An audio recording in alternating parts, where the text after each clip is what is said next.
यहाँ माघ में स्नान करने का क्या महत्व है निशा बिटिया?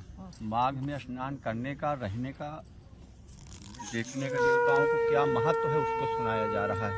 श्री गणेशाय नमः। सारे संसार के कर्ता श्री भगवान। हाँ, बैठ के सुन ले। आज वाद्य अध्याय सुनाई देगी। सारे संसार के कर्ता श्री भगवान विष्णु, देवी सरस्वती तथा श्री गुरु जी के चरण कमलों में नमस्कार करके मैं इस माघ मास महात्म की भाषा की रचना करता हूँ। एक समय श्री सूत जी ने अपने गुरु श्री व्यास जी से कहा कि गुरुदेव, कृपा करके आप मुझसे माघ मास का महात्म कहिए, क्योंकि मैं आपका शिष्य हूँ। व्यास जी कहने लगे कि रघुवंश के राजा दिलीप एक समय यज्ञ के स्नान के पश्चात पैरों में जूते और सुंदर वस्त्र पहनकर शिकार की सामग्री से युक्त कवच और शोभायमान आभूषण पहने हुए अपने सिपाहियों से घिरे हुए जंगल में शिकार खेलने के लिए अपनी नगरी से बाहर निकले। उनके सिपाही जंगल में शिकार के लिए मृग, व्याघ्र, सिंह आदि जंतुओं की तलाश में इधर उधर फिरने लगे। उस वन में वनस्थली अत्यंत शोभा को प्राप्त हो रही थी। वन में कहीं वृक्षों पर मोर नाच रहे थे, कहीं कहीं मृगों के झुंड फिरते थे, कहीं गीदड़ अपना भयंकर शब्द कर रहे थे, कहीं गैंडों का समूह हाथियों के समान फिर रहा था, कहीं वृक्षों के कोटरों में बैठे हुए उल्लू अपना भयानक शब्द कर रहे थे, कहीं सिंहों के पद सिंहों के साथ चिन्हों के साथ घायल मृगों के रक्त से भूमि लाल हो रही थी, कहीं दूध से भरी थनों वाली सुंदर भैंसें फिर रही थी, कहीं पर सुगंधित पुष्प हरी भरी लताएं वन की शोभा को बढ़ा रही थी, कहीं बड़े बड़े पेड़ खड़े थे तो कहीं पर उन पेड़ों पर बड़े बड़े अजगर और उनकी केचुलियां भी पड़ी हुई थीं। उसी समय राजा के सिपाहियों के बाजे की आवाज़ सुनकर एक मृग वन में से निकलकर भागने लगा और बड़ी बड़ी चौकड़ियां भरता हुआ आगे बढ़ा।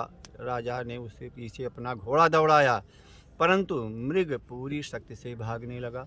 मृग कांटेदार वृक्षों के एक जंगल में घुसा और राजा ने भी उसके पीछे वन में प्रवेश किया, परंतु दूर जाकर मृग के राजा की दृष्टि ओझल होकर कहीं निकल गया। राजा निर्जन वन में अपने सैनिकों सहित प्यास के मारे अति दुखी हो गया। दोपहर के समय अधिक मार्ग पर चलने से सैनिक थक गए और घोड़े रुक गए। कुछ थोड़ी देर बाद राजा ने एक बड़ा भारी सुंदर सरोवर देखा, जिसके किनारे पर घने वृक्ष थे। इसका जल सज्जनों के हृदय के समान स्वच्छ और पवित्र था। सरोवर का जल लहरों से बड़ा सुंदर लगता था। जल में अनेक प्रकार के जल जंतु, मच्छरियाँ आदि स्वच्छता से इधर उधर फिर रही थी। दुष्टों के समान निर्दयी चित्त वाले मगरमच्छ भी थे। किसी किसी जगह लोभी के घर के समान शिमाल भी पड़ी हुई थी। जैसे विपत्ति में पड़े हुए लोगों के दुखों को हरने वाले दानी पुरुष के समान ये सरोवर अपने जल से सबको सुखी कर रहा था।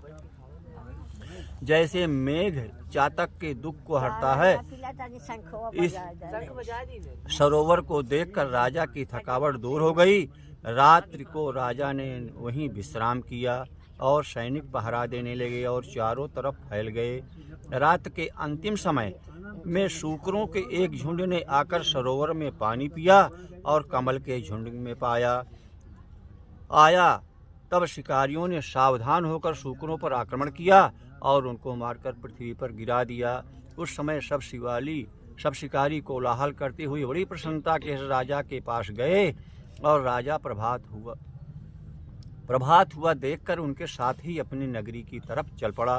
रास्ते में एक तपस्वी को देखा, जिसका शरीर तपस्या और नियमों के कारण बिल्कुल सूख गया था, जो मृगछाला और बलकल पहने हुए था और नख, रोम तथा केश धारण किए हुए था। राजा ने ऐसे घोर तपस्वी को देखकर बड़े आश्चर्य से उसको प्रणाम किया। तपस्वी ने राजा को कहा कि हे राजन, इस पूर्ण शुभ माघ में इस सरोवर को छोड़कर तुम यहाँ से क्यों जाने की इच्छा करते हो?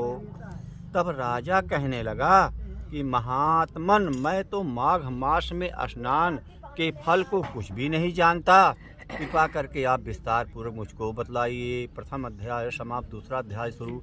राजा के ऐसे वचन सुनकर तपस्वी कहने लगा कि राजन, भगवान सूर्य बहुत शीघ्र उदय होने वाले हैं, इसलिए यह समय हमारे लिए स्नान का है, कथा का नहीं है। सो आप स्नान करके अपने घर को जाओ और अपने गुरु श्री वशिष्ठ जी से इस महात्म को सुनो। इतना कहकर तपस्वी सरोवर में स्नान के लिए चले गए और राजा भी विधिपूर्वक सरोवर में स्नान करके अपने राज्य लौट आया और रनिवास में जाकर तपस्वी की सब कथा रानी को सुनाई। तब सूत जी कहने लगे कि महाराज, राजा ने अपने गुरु वशिष्ठ जी से क्या प्रश्न किया और उन्होंने क्या उत्तर दिया, सो कहिए। व्यास जी कहने लगे, हे सूत जी, राजा दिलीप ने रात्रि को सुख से सोकर प्रातः समय ही अपने गुरु वशिष्ठ जी के पास जाकर उनके चरणों को छूकर प्रणाम करके तपस्वी के बतलाए हुए प्रश्न को अति नम्रता से पूछा कि गुरु जी अपने आचार, दंड, नीति, राज, धर्म तथा चारों वर्णों के चारों आश्रमों की क्रियाओं, दान और उनके विधान, यज्ञ और उनकी विधियां, व्रत, उनकी प्रतिष्ठा तथा भगवान विष्णु की आराधना अनेक प्रकार से तथा विस्तार पूर्वक मुझको बतलाइए। अब मैं आपसे माघ मास के स्नान के महात्म को सुनना चाहता हूँ। अब यहाँ से महात्म शुरू हो रहा है माघ मास स्नान का। सो हे तपोधन, नियम पूर्वक इसकी विधि समझाइए। गुरु वशिष्ठ जी कहने लगे कि हे राजन, तुमने दोनों लोकों के कल्याणकारी, वनवासी तथा गृहस्थियों के अंतःकरण को पवित्र करने वाले माघ मास के स्नान का बहुत सुंदर प्रश्न पूछा है। मकर राशि में इस समय सूर्य में मकर राशि का प्रवेश है 1 महीने के लिए। मकर राशि अंतःकरण को पवित्र करने वाली माघ मास के स्नान का बहुत सुंदर प्रश्न पूछा है। मकर राशि में सूर्य के आने पर माघ मास में स्नान का फल क्या फल है बिटिया? निशो, क्या फल मिलता है स्नान करने का माघ मास में? गौ, भूमि, तिल, वस्त्र, स्वर्ण, अन्न, घोड़ा आदि दानों तथा चंद्रायण और ब्रह्मा कूर्च व्रत आदि से भी अधिक होता है। वैशाख तथा कार्तिक में जप, दान, तप और यज्ञ बहुत फल देने वाले हैं, परंतु माघ मास में इनका फल बहुत ही अधिक होता है। माघ में स्नान करने वाला पुरुष राजा और मुक्ति के मार्ग को जानने वाला होता है। दिव्य दृष्टि वाले महात्माओं ने कहा है कि जो मनुष्य माघ मास में सकाम या भगवान के निमित्त नियम पूर्वक माघ में स्नान करता है, वो अनंत फल वाला होता है। 2 तरह बताया है। कोई अगर सकाम लेकर आ रहा है कि हमारी ये सिद्धि प्राप्त हो, सिद्धि हमारी प्राप्त, हमारे पास ये कमी हमारी पूरी हो, या बिना सकाम, बिना सिद्धि के स्नान करिए, दोनों पूरा होता है। उसका शरीर, उसकी शरीर की शुद्धि, प्रीति, ऐश्वर्य तथा चारों प्रकार के फलों की प्राप्ति होती है। आदित्य ने 12 वर्ष तक मकर संक्रांति में अन्न त्याग कर स्नान किया। इससे तीनों लोकों को उज्जवल करने वाले 12 पुत्र उत्पन्न किए। आदित्य ने माघ में स्नान करने से ही रोहिणी, सुभगा, अरुंधति दानशीला हुई और इंद्राणी के समान रूपवती होकर प्रसिद्ध हुई। जो माघ मास में स्नान करते हैं तथा देवताओं के पूजन में तत्पर रहते हैं, उनको सुंदर स्थान, हाथी और घोड़ों की सवारी तथा दान को द्रव्य प्राप्त होता है और अतिथियों से उनका घर भरा रहता है और उनके घर में सदा वेद ध्वनि होती रहती है। वह मनुष्य धन्य है जो माघ मास में स्नान करते हैं, दान देते हैं तथा व्रत और नियमों का पालन करते हैं और दूसरे पुण्यों के क्षीण होने से मनुष्य स्वर्ग से वापस आ जाता है, चाहे जितना बड़ा पुण्यवान हो, जो स्वर्ग में जाता है वो भी उसका पुण्य समाप्त होता है तो फिर मृत्युलोक में आ जाता है। परंतु जो मनुष्य माघ मास में स्नान करता है वो कभी स्वर्ग से वापस नहीं आता है। इससे बढ़कर कोई नियम, तप, दान, पवित्र और पाप नाशक नहीं है। भृगु जी ने मणि पर्वत पर विद्याधरों को यह सुनाया था। ले भैया फोन पकड़ो, कोई बात करो। तब राजा ने कहा कि ब्राह्मण भृगु ऋषि ने कब मणि पर्वत पर विद्याधरों को उपदेश दिया था, सो बतलाइए। तब ऋषि जी कहने लगे कि हे राजन, एक समय 12 वर्ष तक वर्षा न होने के कारण, सब प्रजा क्षीण होने के कारण संसार में बड़ी उद्विग्नता फैल गई। हिमांचल और विंध्याचल पर्वत के मध्य का देश निर्जन होने के कारण श्राद्ध, तप तथा स्वाध्याय सब कुछ छूट गए। सारा लोक विपत्तियों में फंसकर प्रजाहीन हो गया। सारा भूमंडल फल और अन्न से रहित हो गया। तब विंध्याचल से नीचे बहती हुई नदी के सुंदर वृक्षों से आच्छादित अपने आश्रम से निकलकर श्री भृगु ऋषि अपने शिष्यों सहित हिमालय पर्वत पर गए।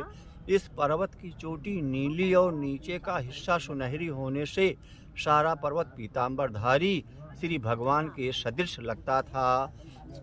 पर्वत के बीच का भाग नीला और बीच बीच में कहीं कहीं सफेद स्फटिक होने से तारों से युक्त आकाश जैसी शोभा को प्राप्त होता था। रात्रि के समय वह पर्वत दीपकों की तरह चमकती हुई दिव्य औषधियों से पूरित किसी महल की शोभा को प्राप्त होता था। वह पर्वत शिखाओं पर बांसुरी बजाती और सुंदर गीत गाती हुई किन्नरियों तथा केले के पत्तों की पताकाओं के अत्यंत शोभा को प्राप्त हो रहा था। यह पर्वत नीलम, पन्ना, पुखराज तथा इसकी चोटी की निकलती हुई रंग बिरंगी किरणों से इंद्रधनुष के समान प्रतीत होता था। स्वर्ण आदि सब धातुओं से तथा चमकते हुए रत्नों से चारों ओर फैली हुई अग्निज्वाला के समान शोभायमान थी। इसकी कंदराओं में काम पीड़ित विद्याधरी अपने पतियों के साथ आकर रमण करती हैं और गुफाओं में ऐसे ऋषि मुनि जिन्होंने संसार के सब क्लेशों को जीत लिया है, रात दिन ब्रह्म का ध्यान करते हैं और कई एक हाथ में रुद्राक्ष की माला लिए हुए शिव आराधना में लगे हुए हैं। पर्वत के नीचे भागों में जंगली हाथी अपने बच्चों के साथ खेल रहे हैं तथा कस्तूरी वाले रंग बिरंगे मृगों के झुंड इधर उधर भाग रहे हैं। यह पर्वत सदा राजहंस तथा मोरों से भरा रहता है, इसी कारण इसको हम कुंड कहते हैं। यहाँ पर सदैव हुई देवता गुह्यक अप्सरा निवास करते हैं। द्वितीय अध्याय और समाप्त। माघ महात्म्य दूसरे अध्याय ना, ये तीसरा भी पढ़ेंगे तो 2 अध्याय माघ महात्म्य आप लोग जरूर सुनिए। प्रयागराज त्रिवेणी संगम से सभी लोगों को तीसरा जय गंगा मैया।